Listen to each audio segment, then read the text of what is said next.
Yavatuhu pani enchamukin ilakayo kashtu. So the next sign, let's begin with the pronunciation, the glottal accents. Ak'ab'al. You just like cut with your throat to make a space. Ak'ab'al, ak'ab'al, ak'ab'al. That's in Quiche. It works similarly with most Eastern Branch Highland Maya languages. Now for the Peninsular Maya, it's Akbal, Akbal, no apostrophe. I had a little cat called Akbal when I lived in the peninsula. It was a nice cat, and he had a very Akbal personality. What does that mean? Ak'ab'al or Akbal means night, the night. Now, if you break it down into the particles, it brings you different meanings. These are like very common particles in Maya language that are used for ending a word. Ak, sometimes it means, I'm just going to say what I understand, okay? Because I'm not fluent in Maya, but I do understand some things. And it does give me a mystical meaning. Like the sound to me, it does portray something. It does say something to me beyond what I can learn or have learned from teachers or books. So ak to me speaks of something inside of a shell, something inside of a cave, something that is bound by some type of a membrane. And of course, if I was fluent in Maya language, I would give you examples of how some words that end in ak kind of portray that. The only one I know is ak, which is turtle. Ak. Now, ab is both ab and al, they're kind of, they amplify something. So ak can also be if you say ak-ab, it's like the ak is what speaks of the darkness and ab amplifies it. So that's what you understand as darkness, is an ample cave, an ample darkness, right? And then al is another ampliative, or something that expands, like a word that expands. And there's many examples, but that's what I can say about the word. Now, in Mexica, in Nahuatl, Kalli is the sound. In Kalli, now for this, beware always that in Nahuatl, when they write Nahuatl, I write Nahuatl with the C sound with a K, because that's how it's being written now by Nahuatl speakers. I'm very much of the tendency of the languages have to be something that it's alive. And so I listen to the people that actually speak the language, and not the people that study ancient languages from a strictly academic perspective. Those guys are the ones that still keep this kind of writing that is Spanished, where the k sound is a C instead of a K. So I use K, but I put the C so you don't get confused. Kind of like what you'll see most often. That's why I chose to use this Spanished way of writing. Now the double L is not that in Spanish, is that in this case it's not Spanished. Elle in Spanish is the sound of double L, elle. Llorar, to cry. But when you see it in Nahuatl, it just means an elongated L. So it's Kalli, Kalli, Kalli, Kalli. It's like if it has two L's. That's how you want to pronounce it. And it means a house. Now, there's a difference from Chantli, which is a home, and Kalli, which is a structure. So Teocalli is a word for temple, house of the sacred or house of Teo, whatever translation you want to give to Teo. Some people say God, or some people say sacred, or some people say the energy. So Teocalli is the house of the sacred. Temazcali, have you guys heard that? Anybody been to a Temazcal? A Temazcal, anybody? Yeah, Gordon has, yeah. Well, of course you have, Gordon.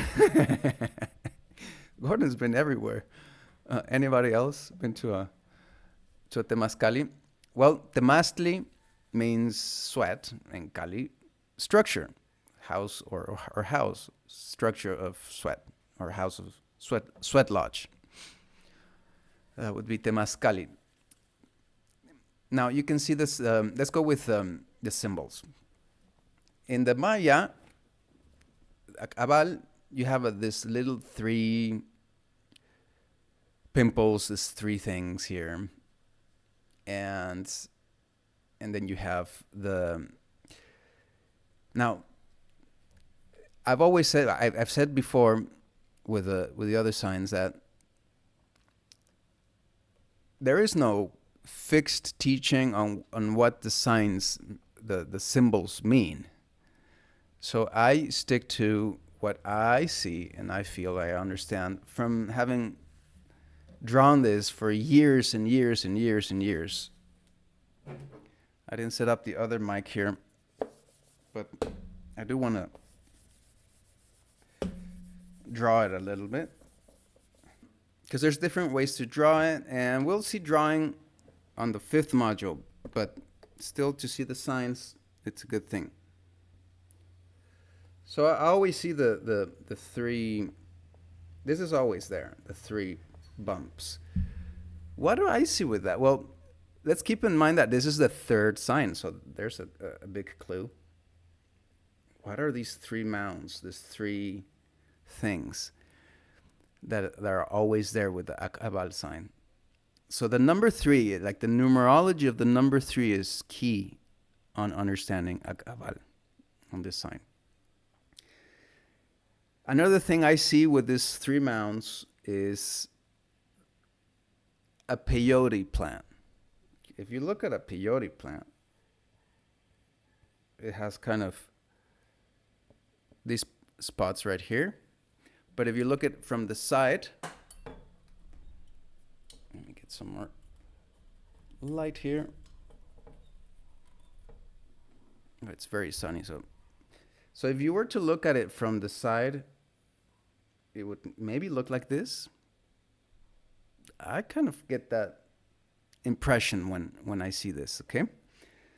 Now then, how do you draw? An Ak'ab'al, you draw those 3. If you want to draw the little dots here, which then would even look more like the peyote plant, because the peyote plants do have like a little mound, a little circle spot of hairs, like that, right in the middle of the gajos, of the sections. Or you can omit that if you want. Then the next thing, it's either it's like a gate, or like 2, I like to think of it as 2 of the curtains of a theater when it's opening, right? And I always like to draw this black, or like fill this up when I draw it. I always like to do that. I always like to put the 3 dots. I don't want to omit it. And then the typical, the very common cross section, it's like a texture. And then what do I see? I see darkness. I see the night. This being like a gate to the night, a gate into the night. Now, another way that you will see this drawn, and that's why this is important, because you might get confused, because it's going to look like another sign, is you have the 3 dots, and then you might get like a little pyramid and 2 things like that, okay? Which looks very much alike to the bats, which then is drawn like this. So See the similarity, right? So how do you tell it's Bat and Ak'ab'al? Because of the three little mounds. What does this represent? Sometimes I associate this to the fangs of a bat. Then for bats, sounds like a bat in English, bats, which is monkey. They're both dark signs. They're both signs of the night. All the water signs here are of the Cihuatlampa, of the place of the dark, or the place where the sun sets. They're from that direction. So it fits. That sign, that symbol of the bat, that symbol of the fangs, to me, it makes a lot of sense as well in the Ak'ab'al and in the bat's sign. Now, what is, well, for the Mexica, the difference with the Mexica version, and keep in mind that it's, even if you have different symbols, names for the same sign, it's still the same sign. It's still like the same energy, the same archetype. So it's even better to have, the more you can know from other cultures that might have different symbols, the richer your understanding of that energy, of that archetype gets. So in this case, for the Mexica, it's Kalli is just a temple or a structure. And that speaks of the first structure in the process of creation. So we're going through the process of creation. We started with the crocodile, the sea of nothingness that is born into something. The big lizard, the big Itzamna of intention that then matures through the first sign and grabs the first spirit, the first mind. Now, this mind, so we're still very, very much at the beginning, and this is something that it's good to know for each one of these signs that we've seen, that we're seeing, is they're the first signs. So they're very not elaborate and not sophisticated. They're very raw and very initial, very beginners kind of. And so we had the first sign of intention, the first sign of fire, of everything that exists because it wants to exist. Then we went into the first message. So I guess that's where even God happens, if you want, in wind, in Ik, because it's like the first mental structure that appears, that gives shape to that intent, that intent becomes that, or grabs that spirit, that structure. And then it goes into the first action, or the first structure of action, or the first realm where this can happen. So remember when we saw the elements, the water signs, or the water to the west, the blue or black is the place where things happen, is the realm of action. So you have intent, you have mind, and then you have action. And this is the first action. This is the first realm of action. Now, it's kind of difficult to really understand it in a very, if you want it. I mean, to me, it is a code, an underlying code of some type of science. It is kind of like a mathematical web that describes the webbing of time and space, or of everything that we experience.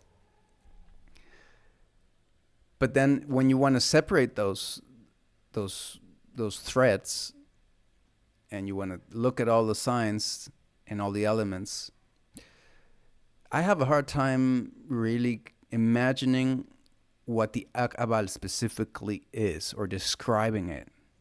Because we will see when we get to Bats that Bats is time and space itself.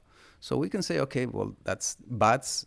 Nacht is a word in Maya for time and space. So, yeah, we are in the Bats right now. We are this thing we see as time and space that's occurring, this singularity of time and space that everybody is in this now and in this here, this planet. Of course, the universe extends beyond that, but at least all of us are here and now, right? So that can be understood and described by Bats. If I think of a place of dreams, so I did speak about this realm where we go to when we dream. And I ask myself, would that be, because I think there's part of that is in that tz'ikin, in the eagle sign. But I guess now that I'm allowing myself to channel, I'm like, as I'm trying to open myself to more teaching, I start getting answers. It's really cool. So tz'ikin, the eagle, would be more like the vision of, it would be our daydreaming, okay? What we can actually kind of even see. You know how you can actually kind of imagine something, like visualize something. Because with ik, like imagining is maybe something more linguistical, okay? When we go all the way up to tz'ikin, to the eagle, which is of the same element as Ak'ab'al, harmonic to Ak'ab'al, then that would be the realm of what we envision, what we actually imagine, but with the vision, like we actually see it, right? That we visually imagine it. So where's Ak'ab'al? Would this be the place where we go to when we dream? Instead of telling you that is it, I rather teach it like that. I rather leave it as an open question for further investigation. Okay? That's how I like to do it, or how I want to do it now. And I'm getting the feeling right now, this is so Ak'ab'alish, right? We're going to see this trait in Ak'ab'al of nothing really formed, nothing really defined. It's kind of just a realm of action. It's kind of like a soup, a realm soup of where the first intention and spirit arrives, and it still hasn't gone into the first, not even the first consciousness or fruit of that. It doesn't have even still, there's no memory yet. So it's just kind of like a realm of where different visions and our feelings occur, which is very much like the dream world. You know how the dream world, it always portrays something that is going on inside of us. Sometimes we dream something that is going to happen, but not all the time. Many times we're even doing some type of therapy. We're doing some type of work. Now, the Toltecs, remember I told you, and I'll remind this with each one of the signs, that the Toltecs that were described by the books of Castaneda and the other Aquin persons of Castaneda, they described the world having different energies of different colors, and them being able to, when they go into a visionary state, they can go into this world and they can kind of work with the different layers of the energy, and they would be red, blue, and yellow. And so I guess the blue is this dream world. So everything that has to do with dreaming and shamanic dreaming, and this realm that is a very primal realm. So this is interesting. Let's try to place this. Let's try to think that the time and space is like way ahead of this. Okay, so this is way behind that, way before that. So it's a of course then it's the most primordial of the action realms, right? So this is the place maybe where we will face fears, where we will transform ourselves. It's a place of transformation, of utmost transformation. It's the first action, and it's an action that still hasn't gone through, taken the shape, taken a consciousness, leaving something. We still have no memory here. We still haven't gotten to the next sign, which is Kat, which is the sign of, it's not even memory in Kat. So it's very non-solid. It's always mutating. It's kind of like the sea as well of transformations. And then, of course, that is, in a way, the symbol, the realm of darkness. That is the darkness that we feel, that we fear so much. We fear this sign, this energy, this Ak'ab'al energy. Yet we go into it every single night. We go to sleep and we enter this realm where everything can happen. We're not bound by laws of physics or anything like that. You know how it's just your mind can. I don't know how you guys dream, but when I dream, it's the most incoherent thing I can't even describe how I mix things in my dreams. It's like it doesn't even hold a vision. I can't even make a vision of my dreams, because a vision would have more congruence than my dreams. So look at that difference of how a vision can have something fixed, right? It can actually have some congruence, but in the Ak'ab'al world, it's just soup of mixture of energy. Okay, trying to give you the raw sense of this sign, the how it describes this part of the universe. It's very important to understand that these signs are way beyond signs of people, but parts of the universe. That's one of the great things about this knowledge, is that it describes the universe in a process, in a magnificent way. Okay. Now, of course, water, west, we've seen that. What are the keys? Night, the night. But at the same time, the first ray of daylight. Now, that is because that's a key for people and for the days. Okay?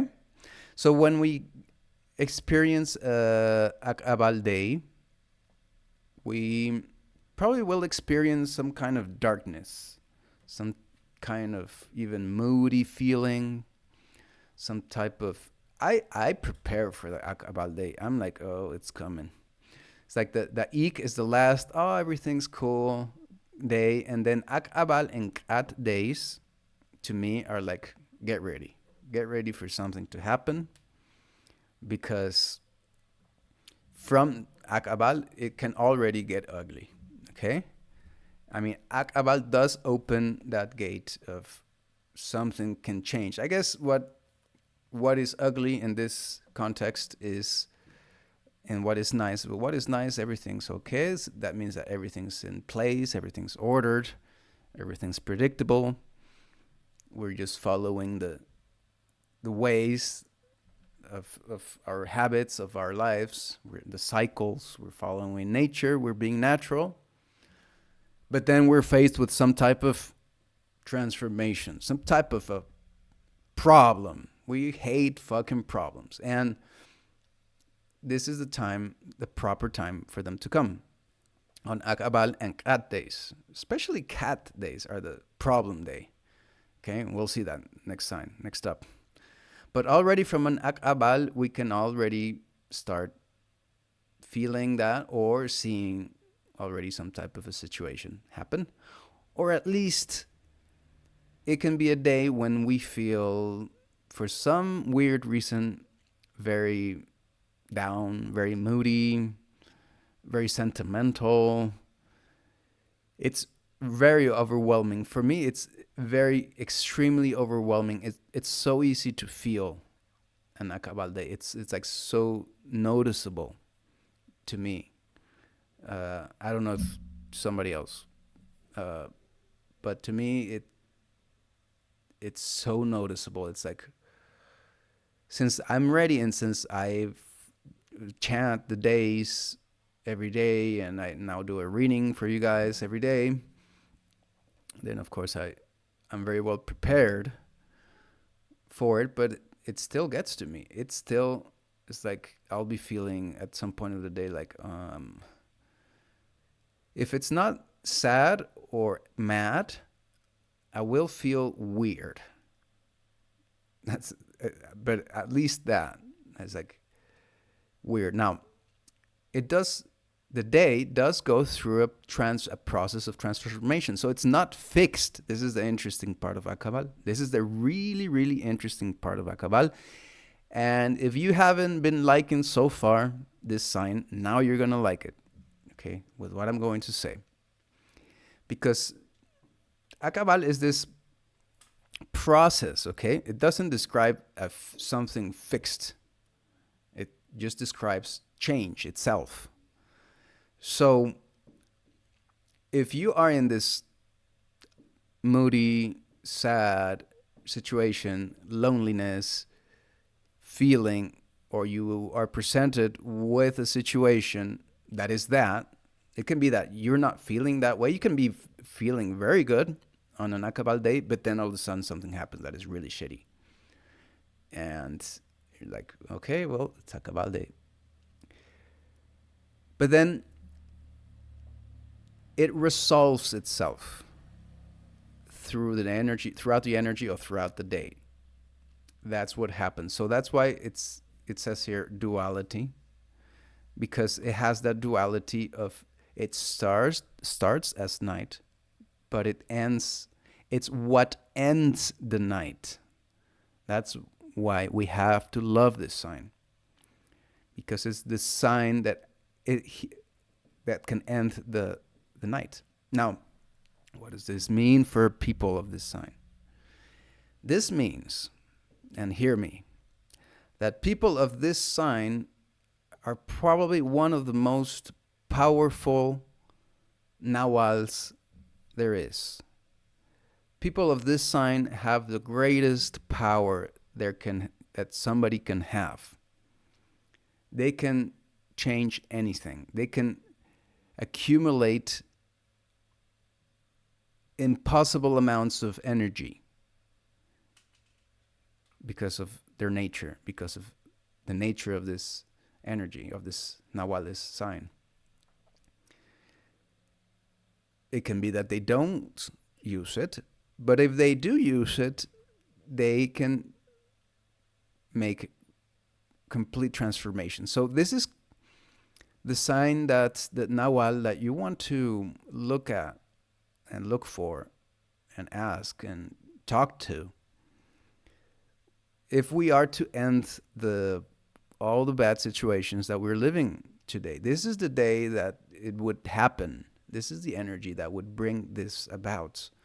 And sometimes I think this is the sign that we're living all like this 100 years. I don't know how long this great night is taking or is going to take. Would you agree with me that we're living in a night, kind of like a dark time of humanity, right? And so, would you agree, Kali Yuga? Yeah. You guys are going to find all kinds of other cultural comparisons, and it's really great. And I look for that. And I am familiar, maybe Krishna too? No, not Krishna. Not Krishna. What's the counterpart of Krishna? It's Kalli, right? Yeah, Kalli.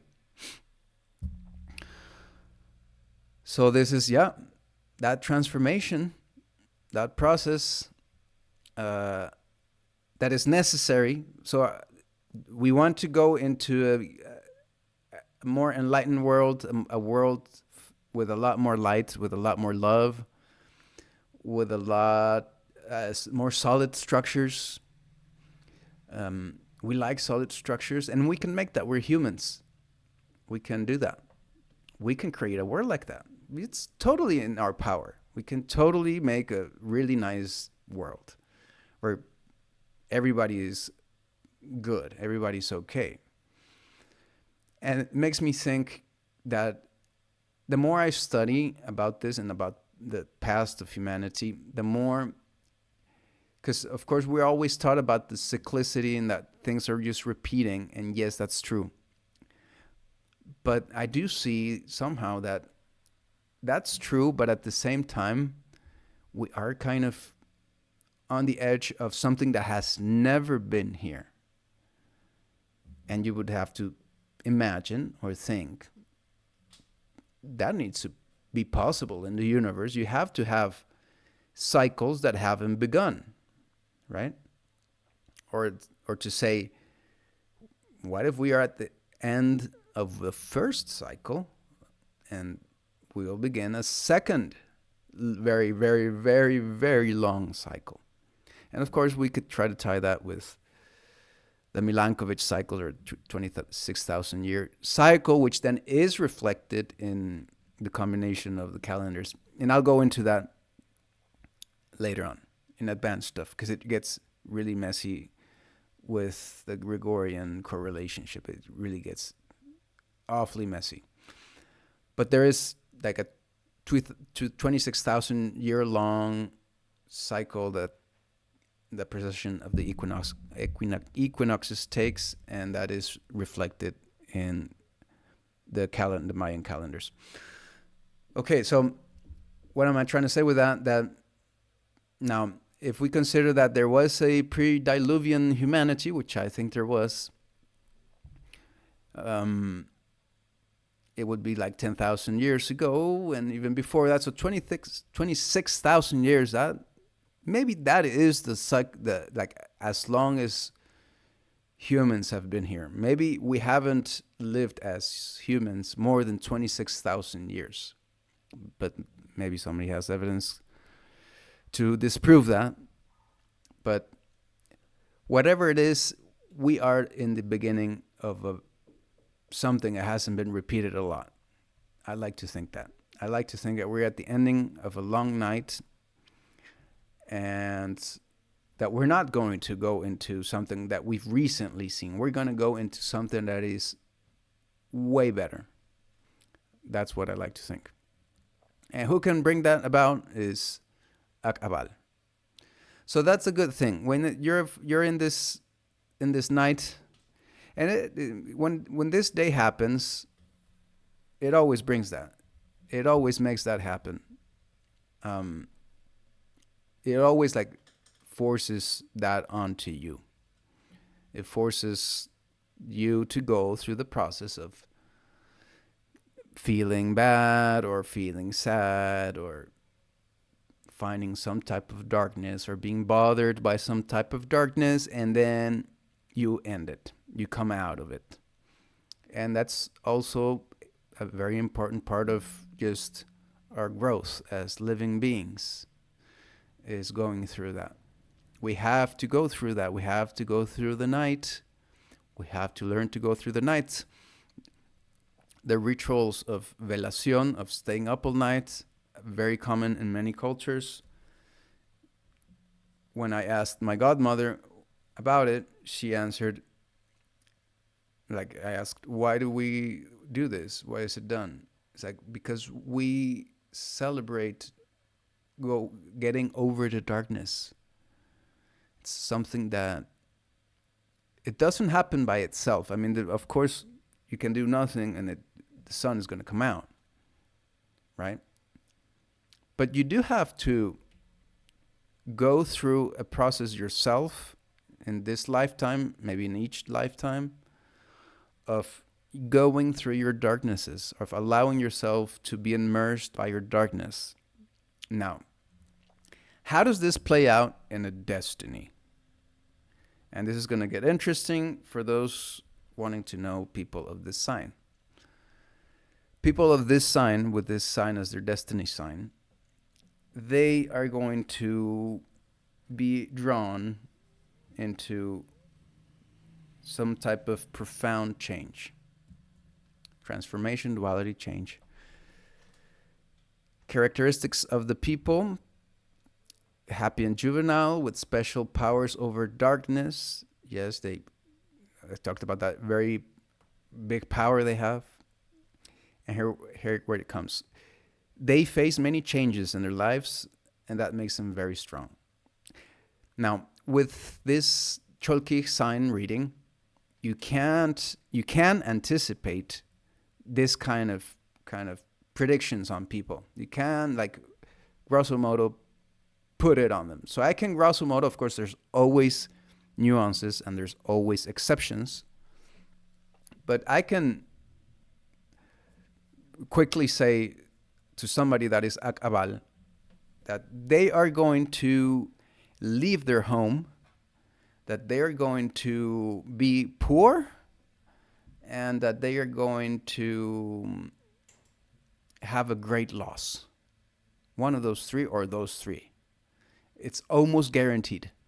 Now, I have seen exceptions, and I wonder, is that still to come for them or not? And you would wonder, I wonder, does the modern culture, I guess it does have the power to avoid ourselves from living our nawals, our destinies. Now, in the case of the Ak'ab'al, they might like that.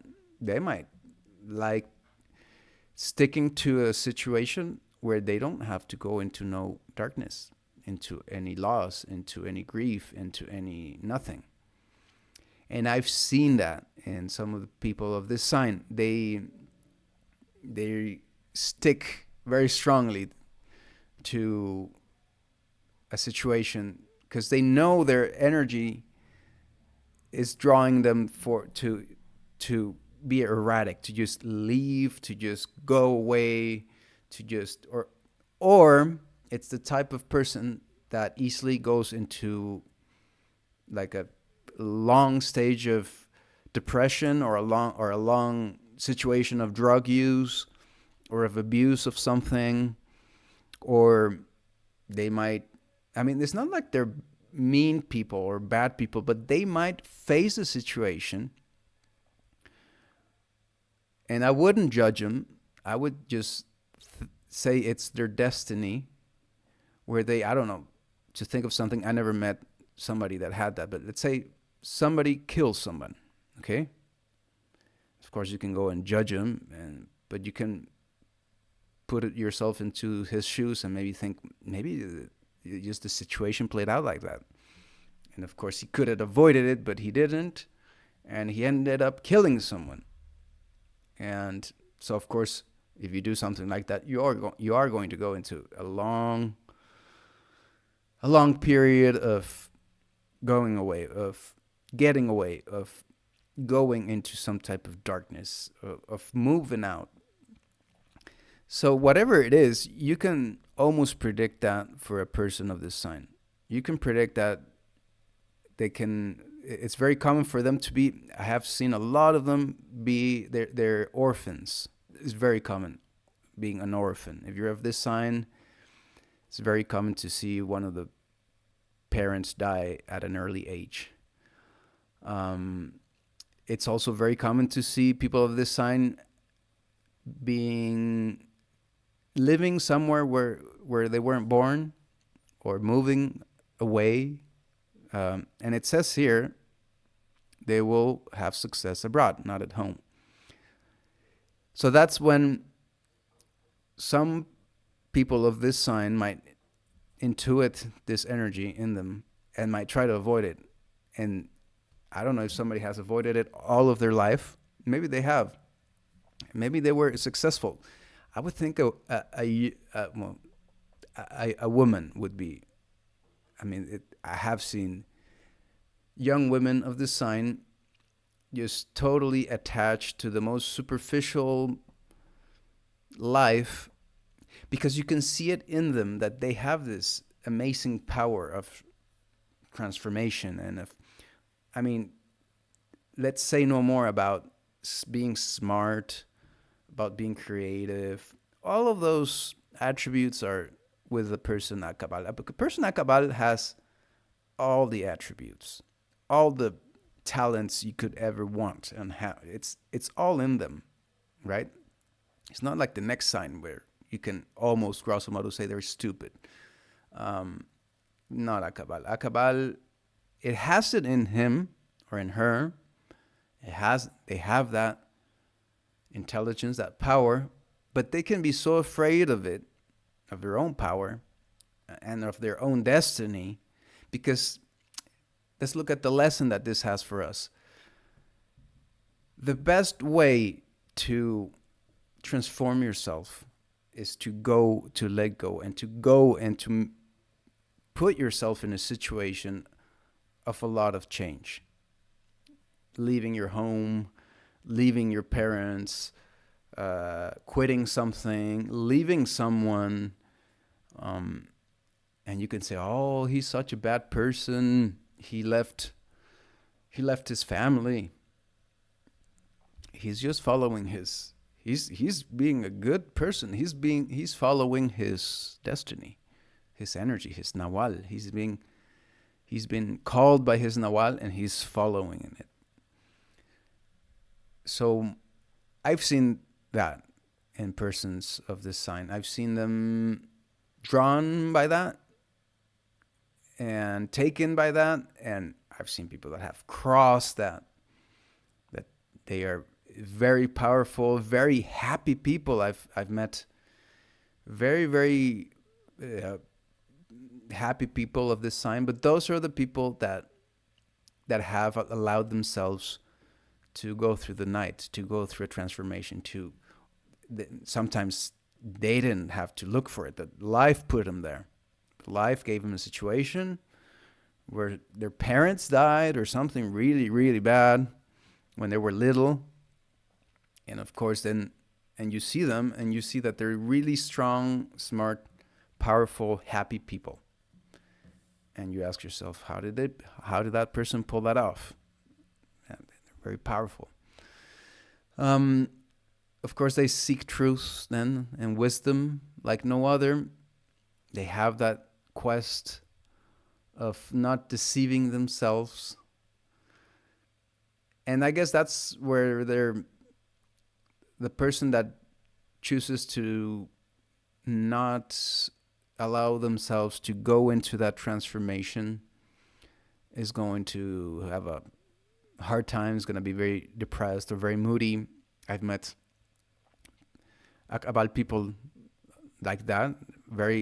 It could be then a trait. Now, you can see somebody that's happy and juvenile, as it says here, or you can find somebody that you can say, "Man, is this a moody person? Man, is this guy a bad-faced, like mad guy or a mad woman?" And that would be another way to tell of an Ak'ab'al person. Somebody that is, for some reason, really dark. It's like, dude, can you be any more negative than that? That can be an Ak'ab'al person can be that. But then that is when they are avoiding that transformation that would get them out of that being an asshole, right? And take them into, "Oh, I'm not an asshole anymore. I allowed myself to live my destiny, to make that transformation. And I've gone through it, and I'm strong now." And then how much how many lessons can we find here about life and about transformation and about growth? And here I'll leave this as a teaching. And as a teaching for the Círculo de Medicina and for the tribe, and as an initiation. That's an initiation. That's something that the Toltec practitioners purposely look for. They purposely look for a situation, look to put themselves in a situation that is extremely negative, extremely hard, because it shapes their character. Now think about it. If, for example, one of the practices that they do is they'll look for a job like in the kitchen, and of course they'll look for a boss that is too bossy, way too bossy and dominant. And imagine you're a person that is on the path of freedom and of expansion and of consciousness, and instead of let's find what's pleasurable, you're on this Toltec path, or you have a teacher, a Toltec teacher, and he puts that on you. He says, okay, you're gonna do this now. You need this. You're gonna do this. So you go into that situation, you cross the country, you go to the other extreme of the country so that you don't have any friends, that you don't have any connections, so that you really feel isolated, alone. And you get this really bad job. Now, put yourself in that situation, and you're going to immediately feel how, that can feel shitty for a little bit. But then when you know you're doing it on purpose and you're doing it to become stronger, then immediately you get this really happy, powerful feeling, because you're choosing to do that, right? And you're allowing yourself to do that. Now, keep this in mind as an important lesson, that life always has that, and that it's better in all native cultures. These type of yin-yang things, I mean, if we see yin as a good, pleasurable things and yang as negative, unpleasant things, the best way to be balanced and to be strong is to, in a measured way, if you want, a controlled way, face the yang, face the bad, train for the negative, prepare for the negative, expose yourself to the negative with preparation, with consciousness. Because you can get really good at avoiding it, especially if you're working on yourself. You can be really good at avoiding bad situations. So that's when, at some point in your training, you want to allow yourself to find that situation, that negative situation that is going to make you strong. And if it happens to you, not because you sought it, but because it happens, then also feel happy with yourself, because understand that is part of the same process of life and of the universe that is there. You can't take one of the signs out. You cannot rip one out. If you don't like it, that's your problem. You're gonna have to live it anyways. So that's all the teachings for this sign. All of that is comprised here in the Kalli, in this house, in this structure. What else can I say? We have half an hour more. Okay, a little more things that I can say. Badly aspected, they can be poor, without future. Thieves and enemies. Very common thing to see. Maybe the worst or the strongest stereotype for this sign is, I mean, if you're just gonna do a probability guess on how that person is, you would bet for that one. This guy's a thief, this guy's a bad guy. And there's a lot of that. It's not everyone. You'll find, of course, the nicest people as well from this sign, but it can lead to people becoming like bad. Like, I guess thieves and enemies would be the worst of it, because I've met a lot that were just simply poor and without future, and that is very common in with this sign. And I'm gonna tell them, if you're listening to this, you're of this sign, and you're in that situation where you're having a little bit of, financial trouble. Come on, that's part of the agenda. Okay, so we're all like dealing with that somehow. But in the spectrum of that, there is some that are even worse, right? If I put myself in that spectrum, of course, if I compare myself to people in first world countries, it's like there's no comparison. But I guess in my context, I would say, I'm not doing that bad, okay? And then I think of a friend, for example, that is of this sign. And I do see how he is struggling a lot more financially, economically. And I know it's related to his sign, to this sign. But it doesn't have to end that way. And that's what I would tell them. You are the only one that is provoking that. You are the responsible for that. You have all the power to change that. Of course, we have the situation, and of course it's more challenging to do better financially today and now. But the biggest challenge is yourself. And that's for everything and everyone. You are the biggest enemy of yourself all the time. And that's something that maybe people of this sign need to hear. Because they need to see how their negativity or their depression or them wanting to stick to not changing is keeping them there. That would be like my advice for this friend of mine that is of this sign. You are not allowing yourself to go through a full transformation that, of course, would rip you off of what you think is comfortable and what you think is right. You need to allow yourself to go into that darkness. And this is a teaching for everyone. Again, we trust so strongly in our morals, in our principles, in our ideas of what is right and wrong. How much have you actually challenged that? Have you ever really challenged? How good of a person are you in the sense of, I would never do that. That's bad. Have you actually tried?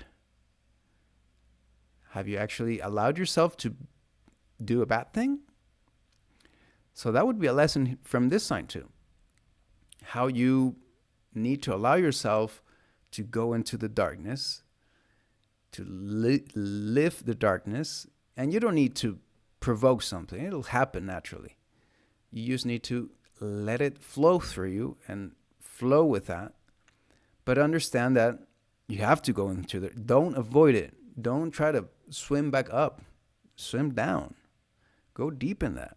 Go deep in it. Like you're going into a situation, a life situation of drugs. Don't be telling yourself, oh, this is so bad. I need to get out of this. No. Change your mind. What if you just think for once, hey, this is a great part of the universe too. I'm a junkie, and some things are learned from being a junkie, and I want to experience that fully without retraction. Allow yourself to be a junkie, and then you'll get out of being a junkie. If you don't allow yourself to go fully into the night, you won't get out of the night. That would be my advice for everyone, but especially for those Ak'ab'al people that are feeling stuck. Because then, like I said, this is a sign that will bring about the light, that will bring about the best things in life. can come out of this sign. Okay, let's look at the affinity family. So the affinity family is the Ach, the masculine of sign, and its counterpart, the Ak'ab'al, so it's then very feminine.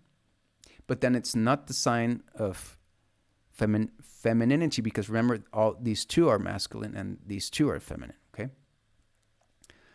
So out of these two, this would be the masculine and this would be the feminine, though it's masculine. So its counterpart, the Ach, is the Skywalker, as Arguelles translated it, or you can call it the reed or sugar cane or cane sign, being straight, the Quetzalcoatl sign.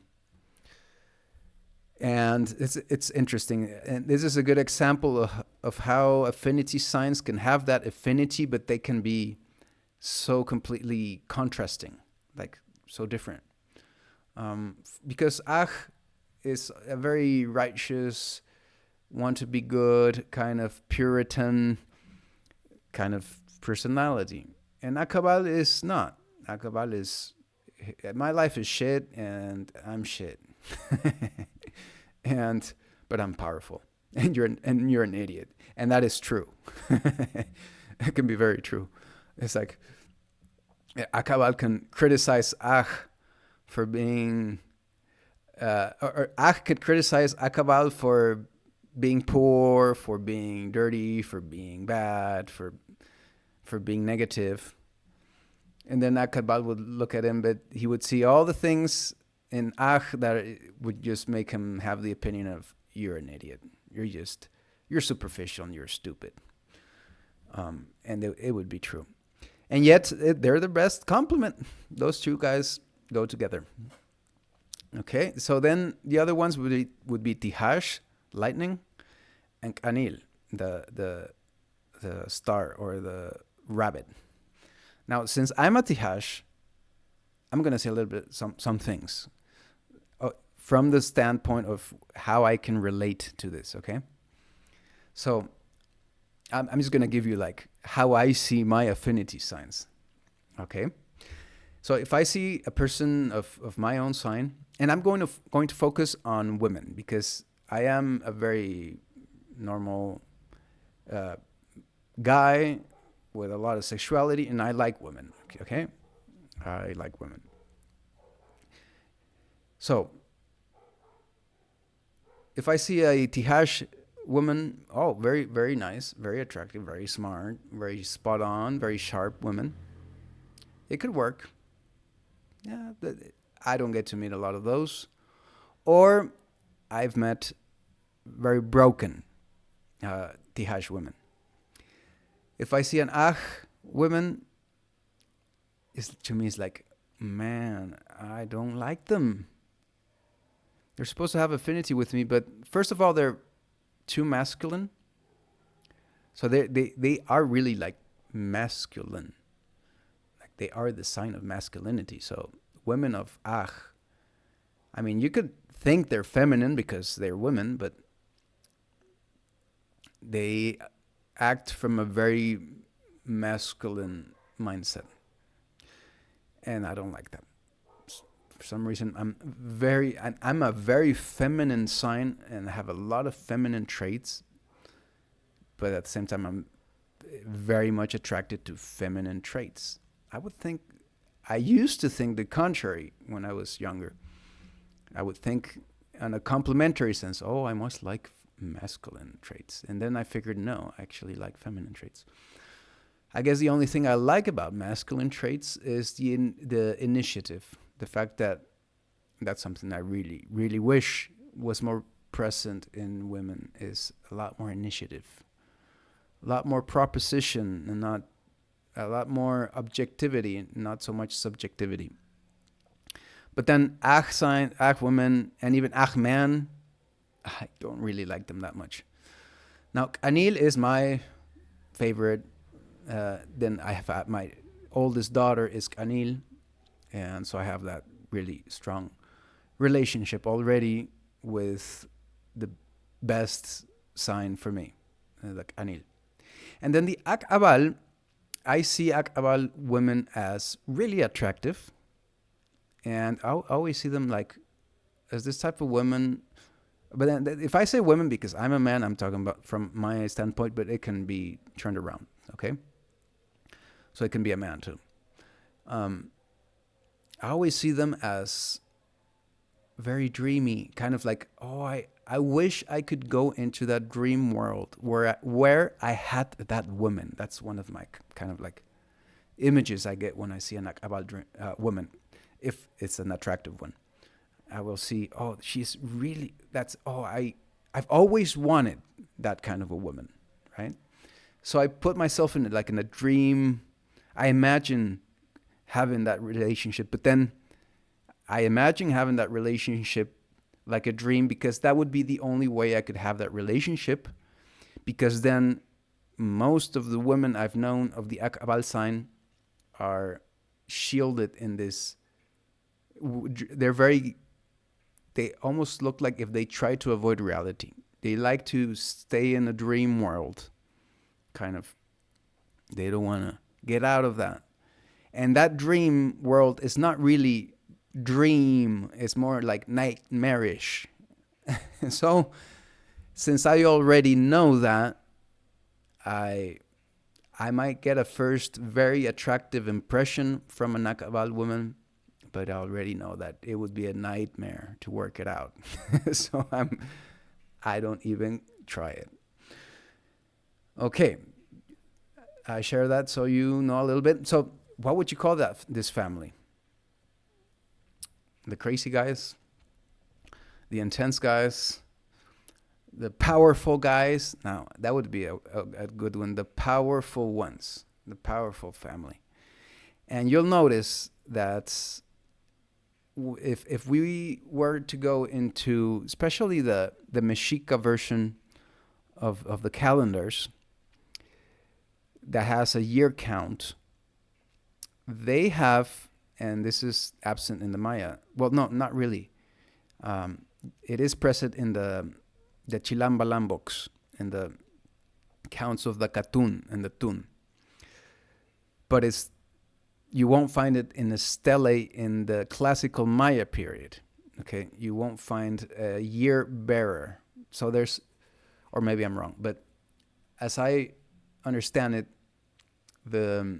it was kind of more prevalent towards the post-classic of having or maybe it's just my impression, that the years have like a sign that shapes the year. So if things calculate it right, which they don't anymore because of our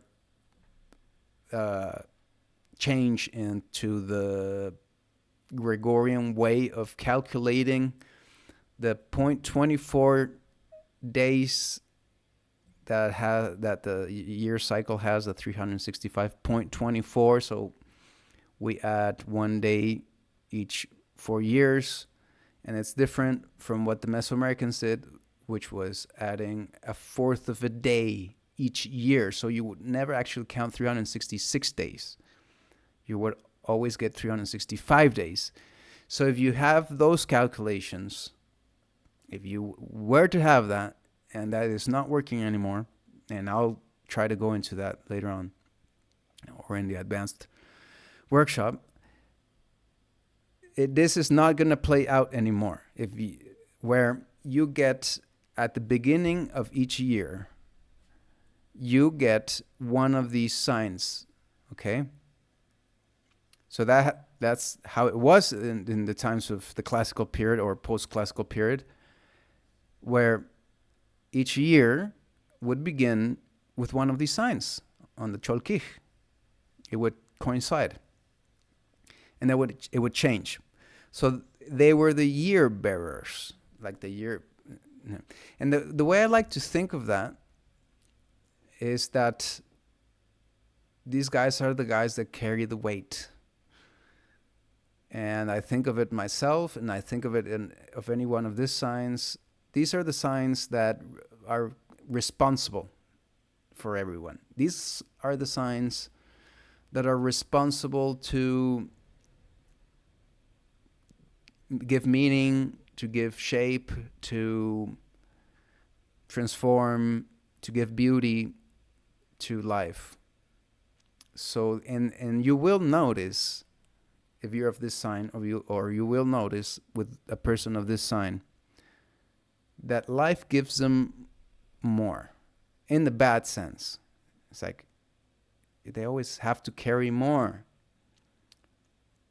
and this is kind of part of their destiny. And this is something I never read. This is something I just observed, and that I associate with the fact that they are the year bearers, the year carriers. Okay, so this is the family of the year carriers. So that's what I can say for now about the affinity family of the Ak'ab'al, harmonic signs, all of the signs of this element, and the Maya cross. Now let's go into the Maya cross. The conception sign is the eagle. Okay, the vision, the eagle. Now the eagle is not just vision, but it's also kind of sharpness and clean vision, or like, and there's a word in Yucatec Maya. The word for eagle is men, but men is a verb that means work or to do something, to create something.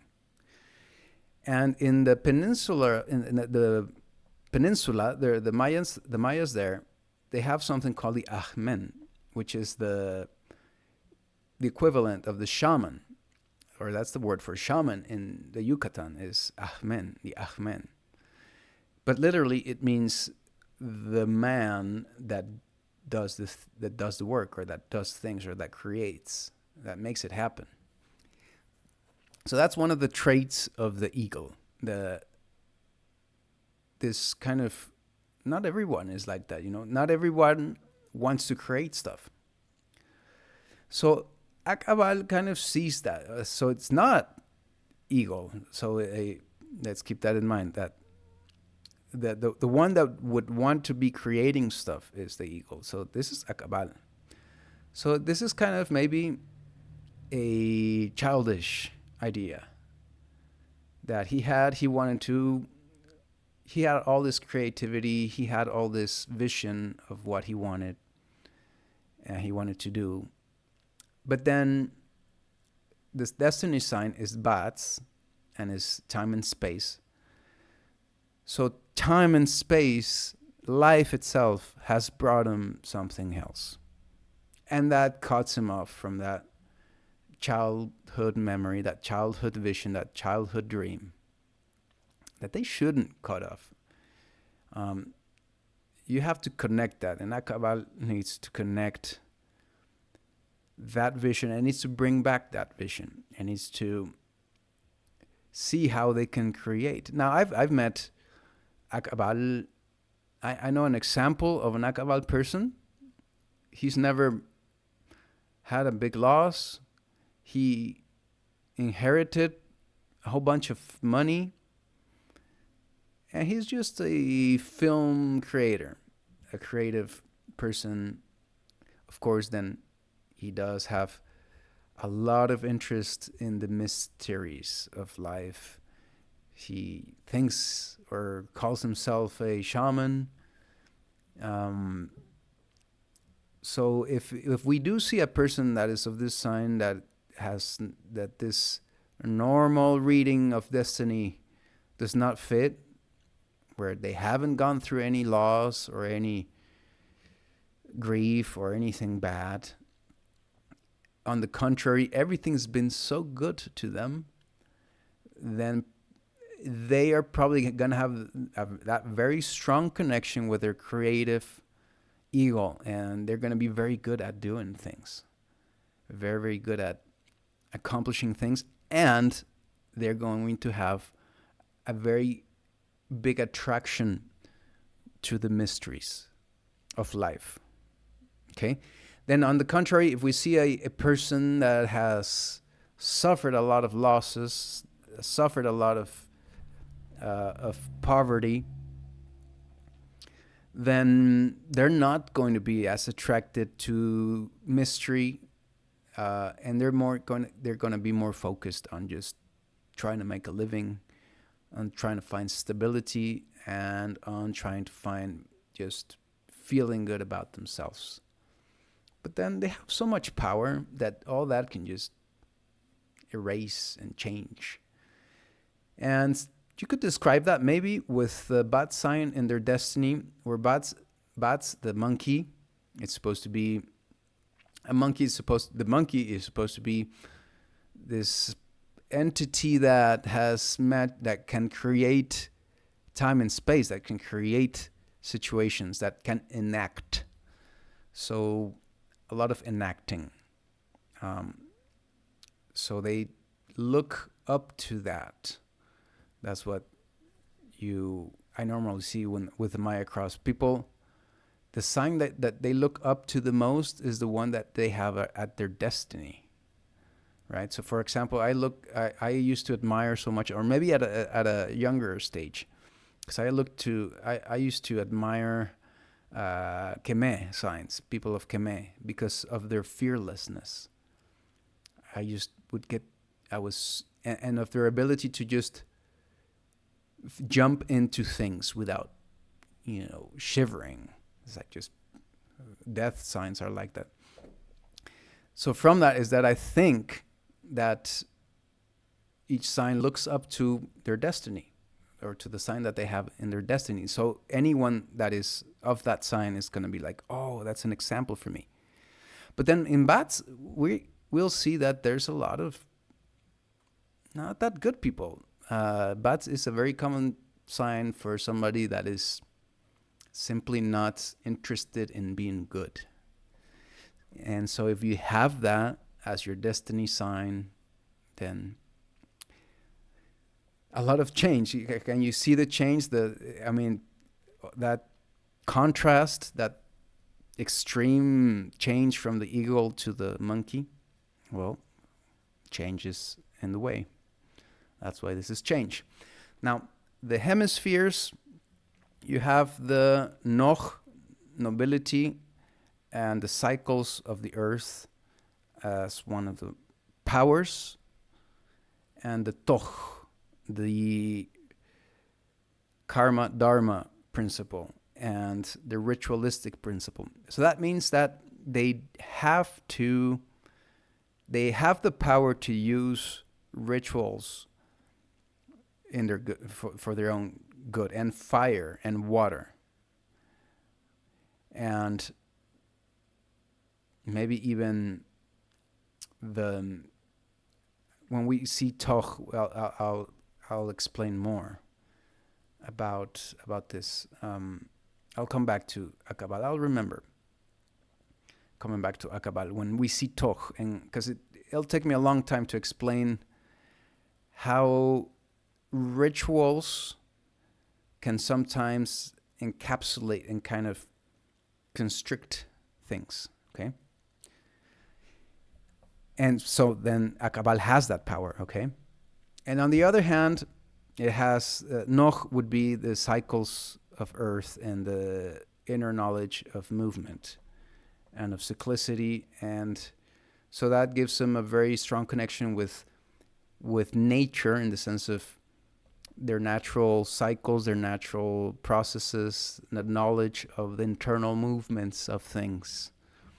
That's the other power in their hemisphere. And with that, we're going to leave this gateway.